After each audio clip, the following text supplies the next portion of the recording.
We are one of the kind of families that gets things really messy.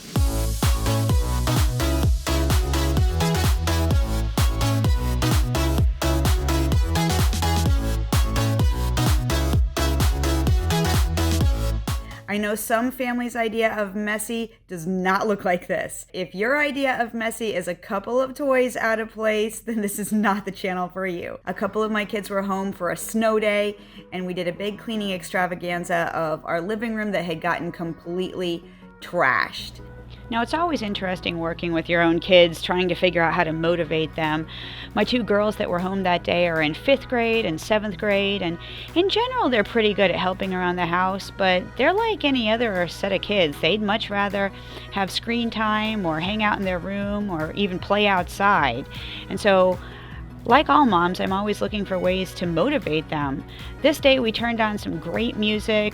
We took turns choosing what station we wanted to listen to. One of my daughters is really into 80s music. The other one is actually enjoying classical these days.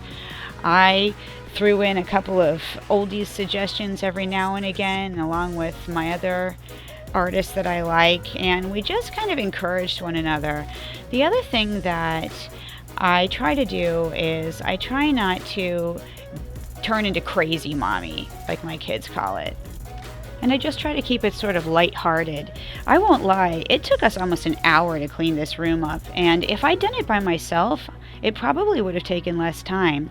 But it was really important to me that they pitch in and we see this as something that we were doing for ourselves, so that when we go on to enjoy the space, we all resisted the urge to basically just destroy it again. I have kind of a messy brain, and at least a couple of my kids do too. And that means that when I see a wide open, clean space, I immediately start strategizing ways to use it as a creative zone and basically to get it messy again. And one of the things that I've discovered really seems to help prevent that is putting forth effort to clean the space, because then you see the investment of time and energy that you've put into getting it nice and tidy, and it really puts a damper on the unfettered, explosive trashing of the zone afterward. And even though working with kids is clearly not the most efficient, it can be a lot of fun if you just let it be that way. And you laugh about the things that you find, you celebrate together when you discover things that you've been looking for a month, you let your kids steal your Diet Coke all the time and drink after you when you're not looking, you try on belts to see if they still fit or if mom's belt can actually fit you even though your waist is 15 inches smaller than mom's, and you generally sort of ham it up. And that's what we were doing. And again, even though it took longer to clean the space up and the space did not turn out perfect at the end, it was a lot of fun. We enjoyed our time together. We caught up a little bit on what's been going on at school, the local gossip. I got to find out how they are feeling about their semester, and just generally spend time together rather than do it in sort of a military fashion that would have been quicker, maybe even better looking, but not as enjoyable in terms of family time together. So for someone like me who thoroughly dislikes cleaning, and my kids are the same way, we just have to turn it into something that can be fun. Obviously take breaks. My daughter got hungry and had a bowl of cereal, and not get angry if there are sort of disruptions in the cleaning. I decided this tablecloth was dirty, and so I'm just rolling it up right underneath my daughter while she was still eating. And my other daughter is stealing some strawberry sherbet at the same time before we all finally get back to work again, and just kept a lighthearted atmosphere. We were looking forward to being able to spend time in this room later in the day, and that also kept us going because we all knew there were things we wanted to do. And having the space feel good for us is something that finally my kids are old enough to actually appreciate, and that's something that I'm really thankful for. I wish I was the kind of mom that felt like I'd already really instilled in my kids fantastic habits that allowed them to always be tidy and keep up after the mess that they've made, but I just haven't been very good at that, and so we kind of have to work with what we've got, and sometimes that means having a big cleaning fest together rather than cleaning up as we go. I hope that in the future we can have some habits that will help us to do that, but for now, we have to be satisfied with trying on mermaid costumes and having a good time with each other and taking it one day at a time. One of the challenges that I have about this room is that it's so multifunctional. It's basically a kitchen, a living room, a dining room, and it has our wood stove that we use for heating in the winter. So in the winter, it becomes the place where we also dry all of our laundry, because I like to avoid using the dryer if I can. It's very wasteful and expensive.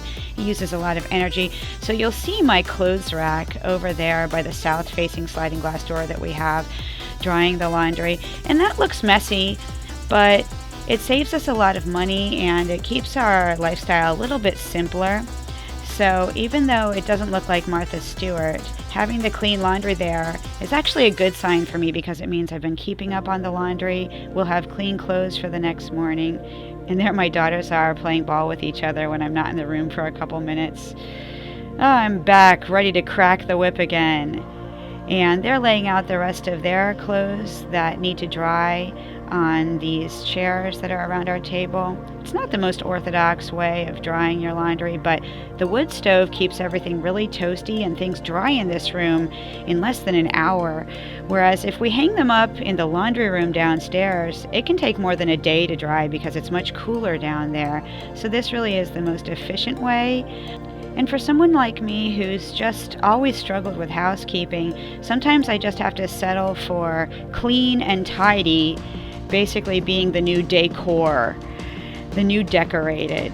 Because I've realized that even if my house doesn't look like a magazine, it can still be clean and functional and a working space for me and my children, so that when they need things like clean clothes and a pencil to do their homework and to find the schoolwork that came back last week that they need to bring back to their teacher for correction, we can have working systems and zones that contain the items that everyone needs.